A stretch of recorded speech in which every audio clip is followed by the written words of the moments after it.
They are an extremely good fish to eat. But unfortunately, everybody hears the word carp. And you go back to common carp and you think, oh, they feed on the bottom. They're icky. They're full of bones. They're just nasty. The silver and the big head carp are plankton filter feeders. The meat is super clean, it's a really nice white meat, little teeny bit sweet, mild flavored, really, really good to eat. Welcome to the Woman Angler and Adventurer Podcast, inspiring real women with a passion for fishing in the outdoors to go get their adventure on. Now, here's your host, coming to you from the Lance Chuck Camper Mobile Podcast Studio, Master Captain Angie Scott. Hey everyone, welcome to this week's episode of the Woman Angler and Adventurer Podcast. I just kicked off the busiest few week stretch in my schedule, so I decided to do something special to help get us through. I'm going to do a short Woman Angler and Adventurer Podcast Revisited series, and it's going to be centered around the topic of conservation, because conservation is so fundamental to the survival of our outdoor adventures and so many other important reasons. I was inspired to do this after watching the new short film just released by Costa Sunglasses in celebration of Earth Day, which was just this past Friday. The short film is called One Water. I'll put a link to it in the show notes for this episode so you can check it out and be inspired too. Just go to thewomanangler.com/234 or take a look at the show notes in whatever podcast app you're listening on. So this new series is going to kick off by revisiting the episode I did with Gretchen Steele about Asian carp. You'll learn all about these incredibly invasive fish, what's being done to stop the problem, and what you can do to help. Asian carp was the topic during our Bass Fishing 101 series of the Bass Tactics program being put on by Artemis Sportswomen. If you missed it or haven't signed up yet and still want to take part in the series, it's not too late. The webinar was recorded and is available on the private website you'll get access to as soon as you join. It's only $5, and I think the information shared will help take your bass fishing to the next level. All right, before we get into it, I want to give a quick update. I'm currently recording this in the Lance Chuck Camper Mobile Podcast Studio. I brought my little Zoom handheld recorder with me on this trip to save weight and space in the truck camper. We've been back on the road for a bit now. We traveled to Chattanooga to practice fish a tournament on Nickajack Lake, and we stayed at Shell Mountain Campground, which is right on the water near the dam, and that's actually where the tournament was launching from, so it was super convenient. If you ever get a chance to visit, I highly recommend this campground. The owners have been there for over 20 years. They were extremely nice and accommodating to our needs. Anyway, it was my first time ever fishing Nickajack, and we managed to bring in 4 fish. We just couldn't find that 5th keeper. It was a super fun day, though, and I probably caught more bass in one outing than I ever have before in my life. My partner landed us big fish of the day, and we cashed a check and earned 4th place. Toward the end of the day, I hooked into something really huge. At first, I thought I was snagged on a log until I started feeling the head shakes. The fight was on at that point, and bam, my line busted. I'm really hoping it was a big catfish and not a 10-pound bass. I'm thinking catfish, though, because my line had several nicks in it, and I had just retied not long before that. Anyway, it was a super exciting day. Currently, our Lance is sitting on the banks of Lake Gunnersville at Gunnersville State Park. I'm about to get my very first dose of fishing this legendary bass lake in the morning, and I can't wait. This is in preparation for a tournament there mid-May with my local club, Team Nashville Bassmasters. But before then, we're off to Caddo Lake in Shreveport, Louisiana for the second stop of the 2022 Lady Bass Anglers Association's Women's Pro Bass Tour tournament. Caddo is going to be super interesting. Never been there before either, and I hear it's an average of 4 feet deep. Well, I actually had my boat in 7 inches on Nickajack and miraculously didn't get stuck, but I'm not looking to do a repeat of that on Caddo. I have a 12-inch draft, so we'll see how it goes. Stay tuned for updates at the beginning of each Revisited series episode. So after Gunnersville, things even out a little bit, and we'll be able to get back to brand new episodes featuring amazing women doing incredible things in fishing, hunting, and other outdoor adventures. All right, everyone, let's get this Earth Day celebration kicked off with the Woman Angler and Adventurer Podcast Revisited series by checking out our episodes centered around the problem of Asian carp with our special guest, Gretchen Steele.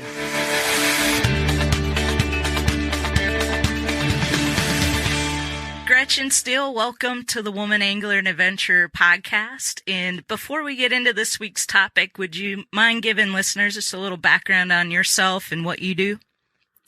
Well, I'm an outdoor writer and photographer. I'm a member of AGLOW, the Association of Great Lakes Outdoor Writers. Yeah, awesome. I was on the board there once upon a time. I'm also a member of Missouri Outdoor Communicators. Even though I live in Southern Illinois, I like my friends across the river. I'm a river rat.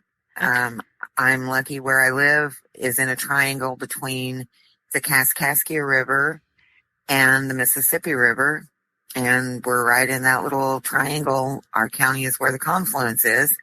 So I'm pretty much surrounded by rivers, and I've been on the river all my life.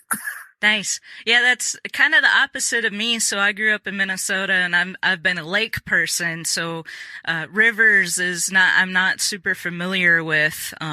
We never really went out on the river, fished much on rivers. We were just always going to the lakes. And so now that I'm in Tennessee, like all our lakes are actually reservoirs, man-made off of river systems. So it's been a little different for me getting used to actually having like channel markers and things like that I just wasn't around growing up. So. And it was a learning experience for me when I started traveling to Wisconsin and Minnesota and being on the big lakes, and the difference between, it was just the reverse of kind of your experience. It's like, boy, this is different. And, they would talk about clarity during sturgeon spearing season, and clarity's bad. And I'm like, I can see the bottom, guys. Where I come from, if you can see 3 or 4 inches, do you think you're cooking with gas? Right. What are y'all complaining about? Yeah. Well, have we crossed paths at all with AGLOW? I've been to the last couple conferences. I have not been to the last couple of conferences. Okay. So I think maybe we have not.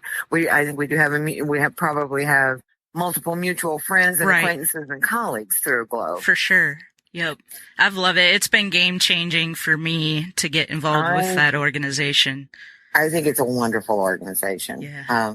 I can't say enough good things about AGLOW. Yeah. It's been great for me. I was so bummed that the conference got canceled this year because I was all excited. Finally, my first trip of the year to go up to Michigan. It was going to be in Gaylord, Michigan. And I run a Quest pontoon. And so they're up there as well. And it kind of worked out that they were going to have their dealer week the same week. So I was going to kill 2 birds with 1 stone. And then it all got canceled. So that was kind of a bummer. It's been quite the year here in Illinois, let me tell you. Yeah. We had every bit of our public land in Illinois shut down in March. I mean, every single acre. Wow. And it's been difficult here in Illinois. It really has been. And our particular area has been, even though we're southwestern Illinois and mostly you hear about Chicago, it's been hit pretty hard. I think we're going into additional mitigations probably in the next few days again. Yet once again. Yeah. Yeah, it's crazy. This thing just doesn't seem to be going away anytime soon. So we'll see. But yeah, I remember one of the states, there was all this uproar about people not being able to like go out on the lakes or on the water. That was us. Yeah. Okay.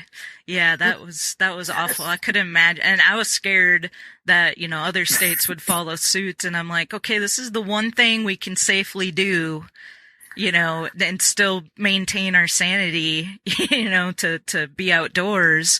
Well, and it was really difficult. It was spring turkey season. a lot of Illinois' turkey permits are what they call site specific. So your permit is only good, say, at in Pyramid State Park. You can't use your turkey permit anyplace else. Can't use it on private ground. That's the only place you can use it. You couldn't get on the property, so you couldn't turkey hunt. Yeah. Wow. Most of the ramps along the river are maintained by DNR. And so the ramps and the parking areas to get on the river, they were closed, no access. So you couldn't get on the river during spawn. I mean, it was just, the public outcry was really, really tremendous, let me tell you. I can imagine. Yeah, I would not have done well if I was there. So, so hopefully that doesn't happen again, but we'll see where the future's taking us here. But so the reason I wanted to have you on the show, and you had made a post a little while back in the Woman Angler and Adventure Facebook group about a statewide Asian carp cookout in Illinois, and I've been wanting to cover that topic on the show for a while, and so when I saw that and I reached out to you, and it just all kind of worked out, and you mentioned they actually taste pretty good. Asian carp, and I need to be kind of clear. There's 5 types of invasive Asian carp that we're concerned about. Silver carp, and those are, some people call them jumping carp or flying carp. They're the ones that jump up out of the water in the big masses and create havoc. And then there's the big head carp. They're very similar to the silver. They're bigger and have a much bigger mouth and gill system. And some folks call them bucket mouths. I mean, some of these are so big you could probably put a 5-gallon bucket in your mouth.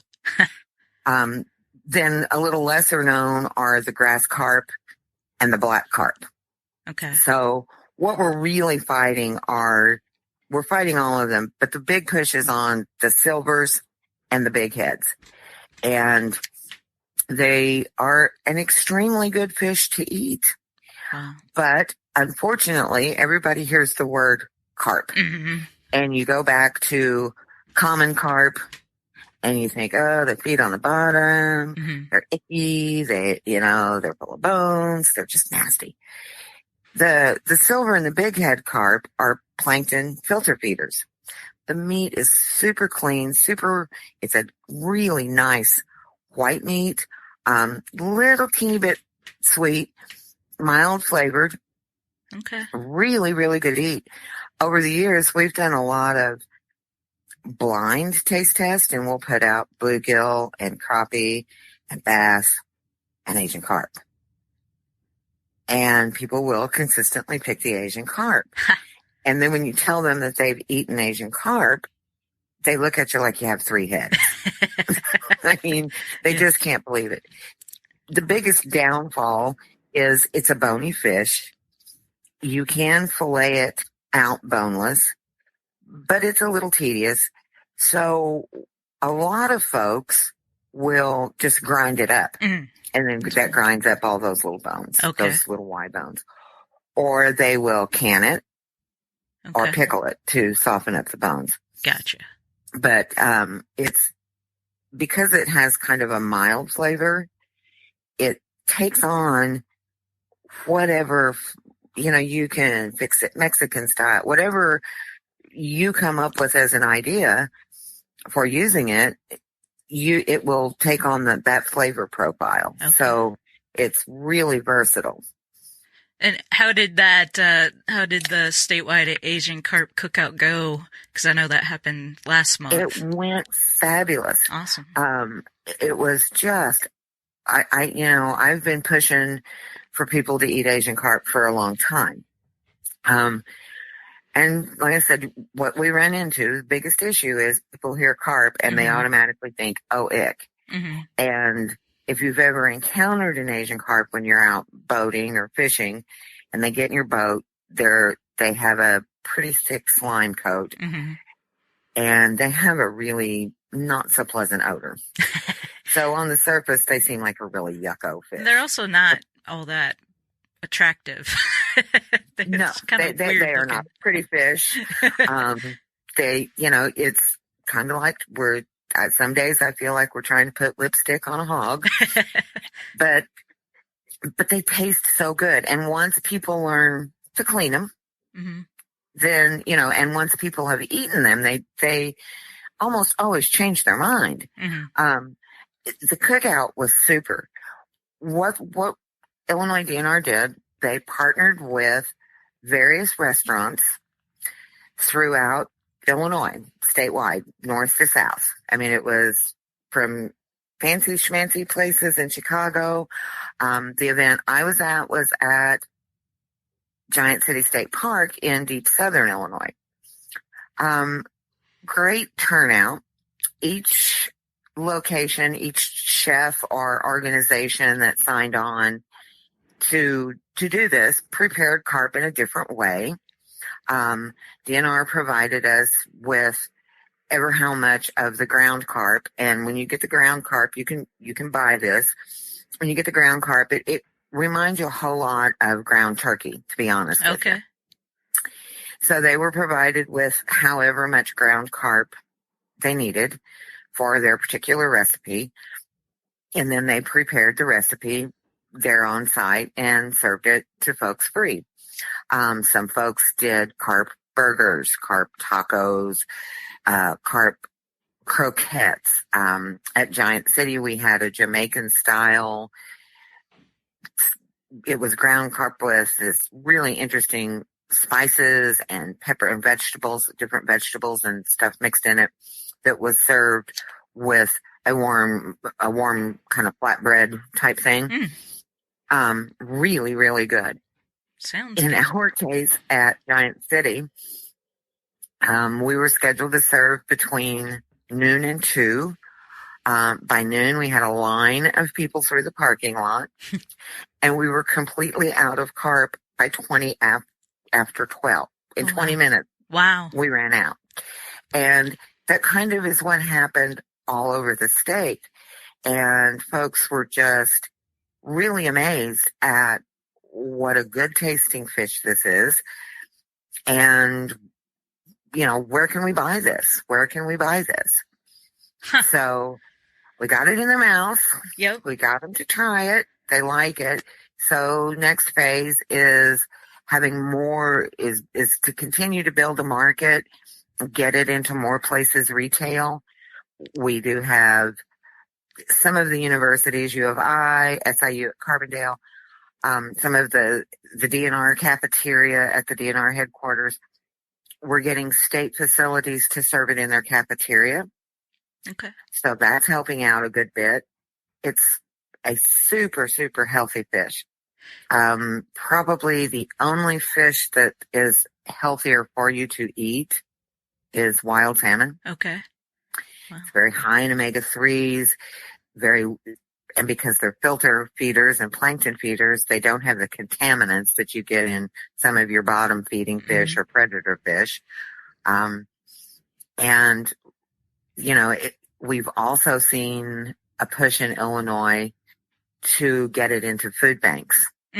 Yeah. Because it is such a high protein, low fat, good for you to eat.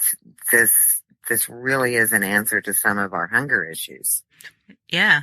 Well, yeah, it sounds like a really good route to help, provide a solution for the problems that they're causing in our ecosystems. For sure, it seems like, It absolutely is. They're so widespread. I mean, it would be easier to say what waterway aren't they in and what waterway they are in. And I don't, we're past the stage of the game that we're ever going to be able to eradicate them. That's just not going to happen. But with a robust commercial fishery, we can keep them at bay. Mm-hmm. We can keep them at a level we can live with. Because you listen to this outstanding podcast, I'd like to invite you to check out another one that you may like as well. I'm Tom Rowland, host of Saltwater Experience television show and the Tom Rowland podcast. Each week, I drop 3 brand new shows, including interviews with extreme performers like the true giants of the fishing world, authors, athletes, Navy SEALs, and regular people with extraordinary stories to learn what took them to the top and how we can apply those same principles to our lives. How-to episodes are on Tuesday, and tune in for Physical Fridays to make sure you're on the path to catch a tarpon when you're 95 years old or be at your very best tomorrow. So search for the Tom Rowland Podcast where you listen, or go to tomrowlandpodcast.com and come on over. And, that's been primarily, I think, one of the most successful ways of removing them from the waterways is using commercial fishermen. Mm-hmm. The problem is we just don't have a great market yet. Right.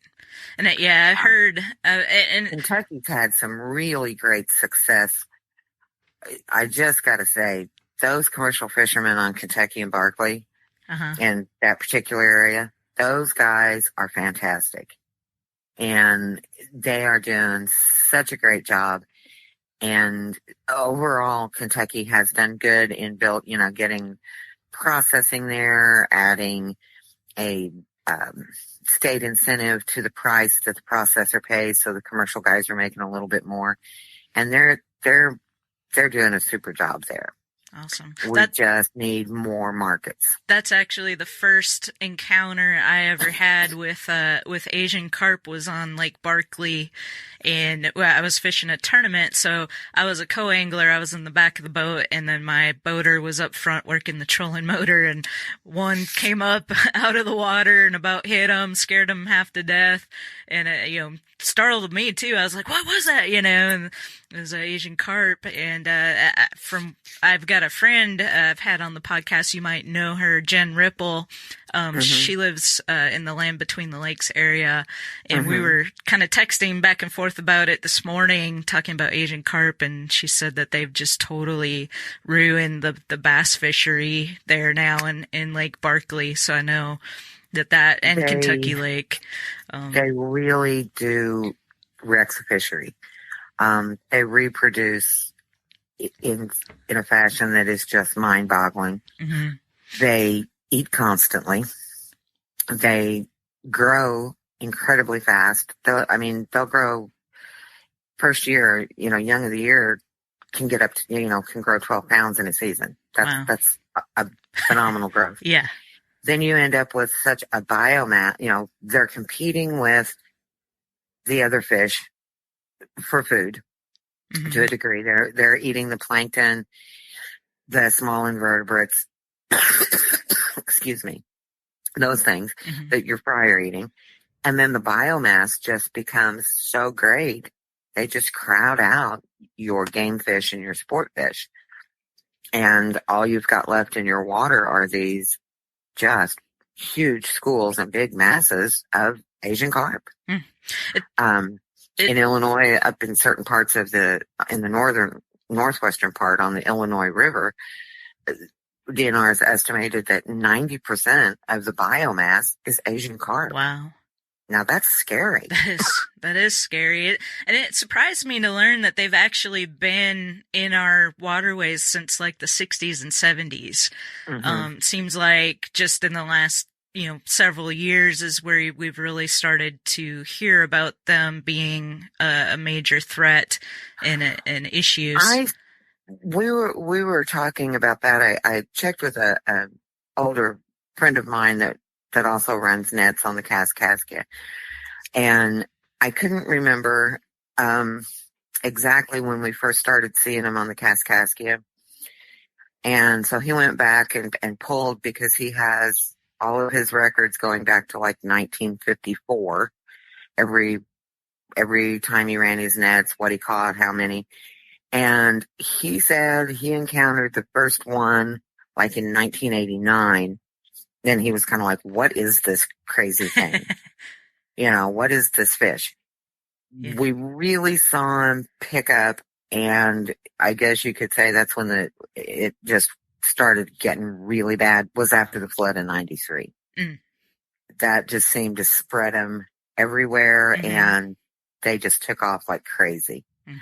And with each passing year, it just gets worse. Is there a size? You mentioned how fast they get. Are the bigger ones still good to eat, or is there like? Yeah, okay, they absolutely are. okay, They can get really big, which is problematic with the silvers that jump because nobody really wants to be slapped upside the head right, with a 30-pound fish when you're running up the river in your boat. For those of us that spend a lot of time on the river, well, I mean, broken noses, broken jaws, stuff on your boat wrecked, things knocked out of your boat, people knocked out of their boats, off their jet skis. wow, Quite the adventure sometimes. yeah, that's the big heads, they can get up to 5 foot long, 110 pounds. wow. Silvers will they'll go probably about 4 foot, maybe a little bigger, and anywhere up to 40 or 50 pounds. It just depends on where they're at. Mm-hmm. So they can get really, really big in the right areas. We aren't seeing quite as many of the great big ones as we used to. And I think part of that is because there's just so many of them. It's like anything. They're even crowding themselves and not being able to eat as much. Interesting. Well, when I was doing research for this, one thing I came across that was kind of made me chuckle is there's a redneck fishing tournament, and it says it's in Bath, Illinois, where people compete to catch these with their nets as part of the tournament. That's and you will find. I mean, that's probably one of the largest ones, and certainly the most well publicized in my particular neighborhood. There are any number of civic organizations, the local fire department or the Altar Society, that will have a similar type tournament on the weekend during the summer months. And it's just you go out and ever how many, and people, they decorate their boats and they construct these elaborate butterfly wing things, or they have 6 guys with big long nets. It's really a hoot to watch one of these. It really is. But it takes the goal is to get the Asian carp out of the waterway. Right. One of our local Fish and Wildlife areas started 7-8 years ago. It's the Kaskaskia River State Fish and Wildlife Area. And the site super there recognized that, sport fishing was, really going down. We got to do something about this. So through our DNR, they sponsor a annual bow fishing tournament to clean out, and the goal of the tournament is to take out the silver. So, and then it's like any other bow fishing tournament, except the goal is to see who can get the most silvers out. And it's really grown and turned into a community event. We cook and serve silvers at the local Delta Waterfowl chapter, cooks and serves, silvers and some of the other rough fish out of the river. At the tournament, we have, the catfish guys come and get carp from the tournament for bait. We have some researchers that come and get them for different research projects. Half the community shows up to watch weigh-in and, applaud because that's that many of those darn jumping fish that aren't in the river. Right. So it's turned into a real community-wide, well-supported event. And, are we making a big dent? No, but again, every one of them that's out of the water is one less. Right. Well, and I know one of the big initiatives that I've heard about, and Drew Youngdyke, he's talked about this at Aglow. He, talks a lot about the importance of trying to keep them from getting into the Great Lakes. I know that that's a huge initiative because once they're in there, and they're self-sustaining, that's gonna be a major issue. So, absolutely. And I think we can, to a degree. I think we can look at what's happened, not just on the river systems, but when we think about the Great Lakes, we think about the fishery. We also have to think about the tourism economy, the fishing tournament economy, everything that a good fishery in the Great Lakes provides economically. We're seeing that damage happen at Kentucky Lakes now. We are. And so that's kind of like almost a portent of things to come if they were to get into the Great Lakes. Right. We know what kind of damage they do ecologically. We know what kind of damage they do economically. They just create a lot of havoc, no matter how you cut it.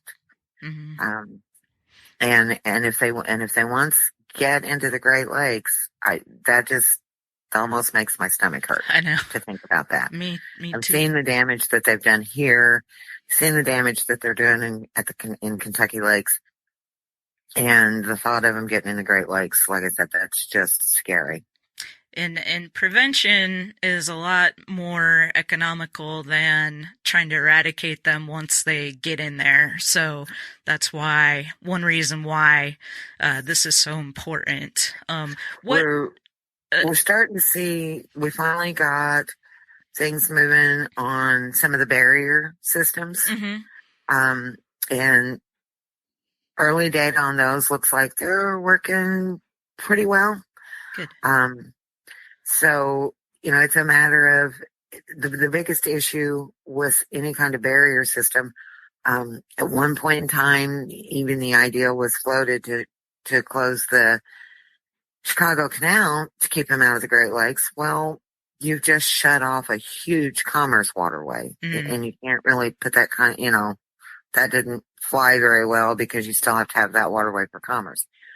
So they've come up with several different types of barriers: sound, light, bubbles, all working with different degrees of success, and still kind of early in the game to tell how well they're really going to work.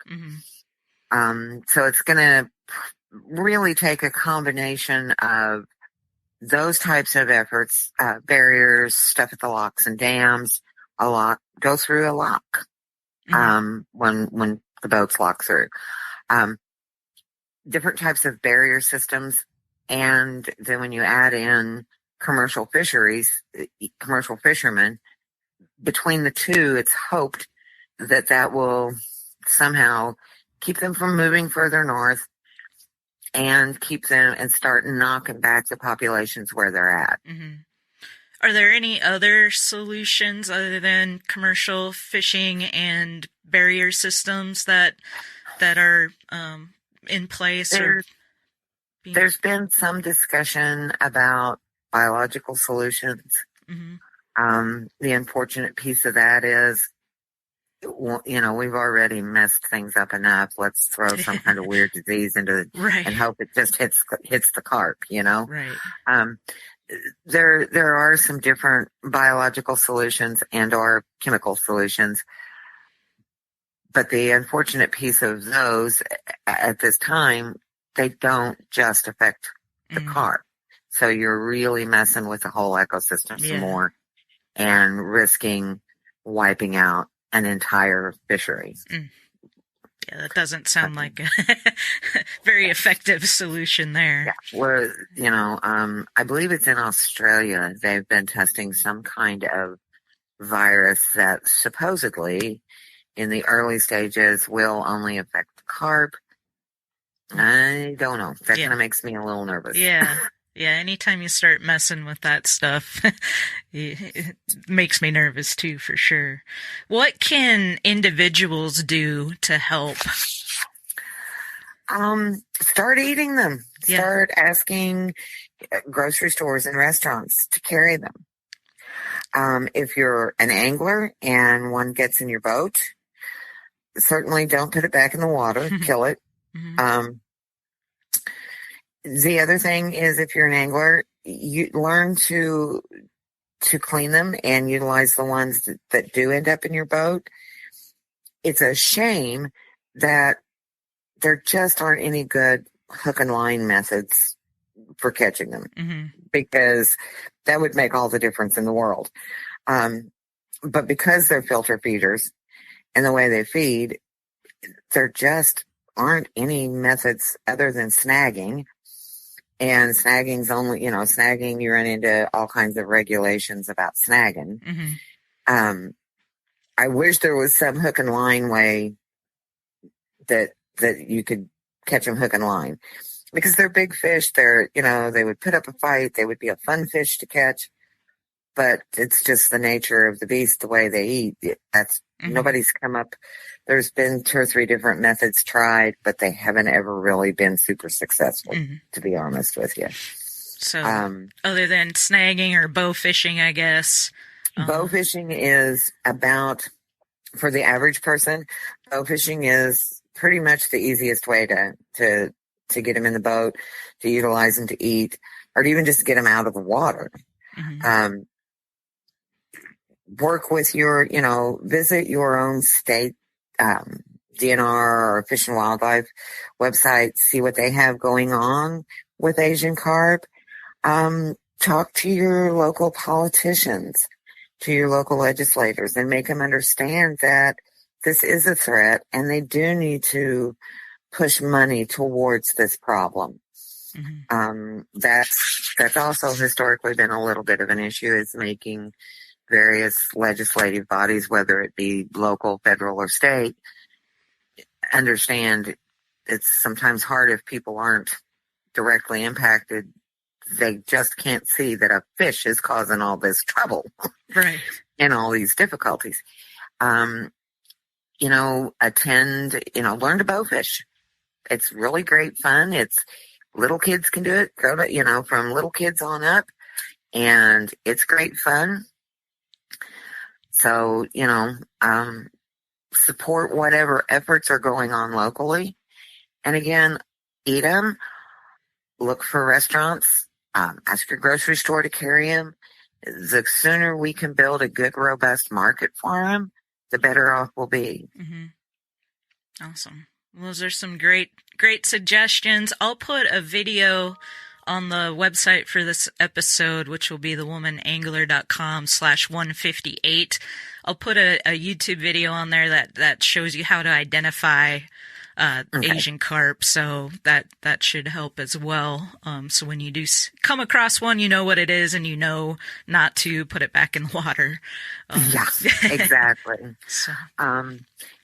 Just so you know, USGS, United States Geological Survey, they have a lot of really good information about Asian carp, with maps and long-term data and numbers, and they're using the ArcGIS stuff to build kind of like an Asian carp story type thing, and there's a ton of good information through USGS. Okay. I'll put a link to that on the website as well then. So awesome. Well, I really appreciate you coming on the show and talking about this. Like I said, it's been a topic I've wanted to cover pretty much ever since I started the podcast. So I'm glad to have the opportunity to get the word out and hopefully help make a difference in what's going on. I want to extend an invitation to you. Good Lord willing and COVID resolving, we will be having our bow fishing tournament again here in July, the DNR sponsored tournament. Okay. I'd like to extend an invitation. Come up. I can promise you we'll get you on a boat with experienced bow fishers and let you kind of get up close and personal with how this works. Yeah, that would be awesome. That would be so much fun. I would love that. And you're not that far from me, I don't think. No. Southern Illinois isn't too far of a drive, so that would be fantastic. We would love to have you here. You come up the night before. We'll take you out and let you see how the guys how we're all running hoop nets, and we'll get you set up. Awesome. So just consider that your official invitation, provided it's all okay Right. by July. I hope so. But yeah, I'll be looking forward to that. Let's definitely stay in touch. I appreciate that. That will be fun. All right. Well, thank you again. I really appreciate you inviting me to do this. Of course. I keep telling people, eat more carp. Yeah. Eat more carp. Yeah, well, I'm excited to try it now, too. I've never tried it, so that will be the next thing on my list.